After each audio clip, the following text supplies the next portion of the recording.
Hey, I'm reading this really neat book on the history of Sing Sing Prison, located in the village of Ossining in the state of New York. It opened up in 1826, and right from the get-go, the warden Elam Lins made it a living hell for the inmates. I mean, this guy would literally torture the convicts in the name of discipline. They weren't even allowed to talk to each other. It really was a barbaric place to do one's time. But that did change as prison reform wardens like Thomas Osborne, who took charge in 1814, and much later, in 1829, when Lewis Laws was the prison warden. And it was in that year when the two-time defending champion New York Yankees played an exhibition game. That's right inside of Sing Sing against the prisoners. But even though many Yankee players were there, including the great Lou Gehrig, all eyes were on Babe Ruth.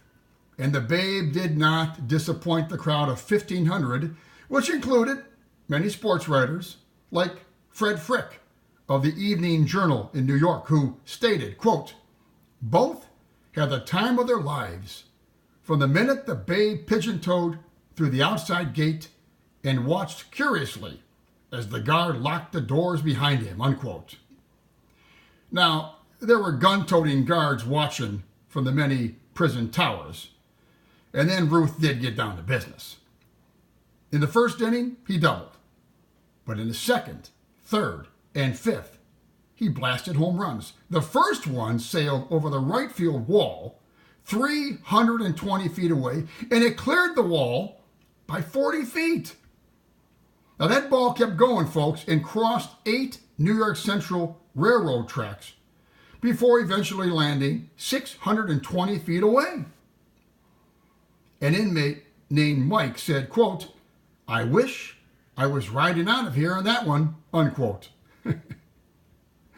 On Ruth's homer, the New York Times reported that it, quote, "was jotted down by the prison statisticians as the longest nonstop flight by any object or person leaving Sing Sing by that route for the past handful of decades," unquote. Now, the Babe pitched the last 2 innings while giving up 2 runs.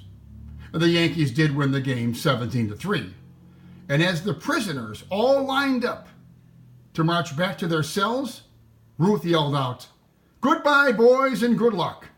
To which convict pitcher Red Conklin responded, "Goodbye, Babe. Come again any time.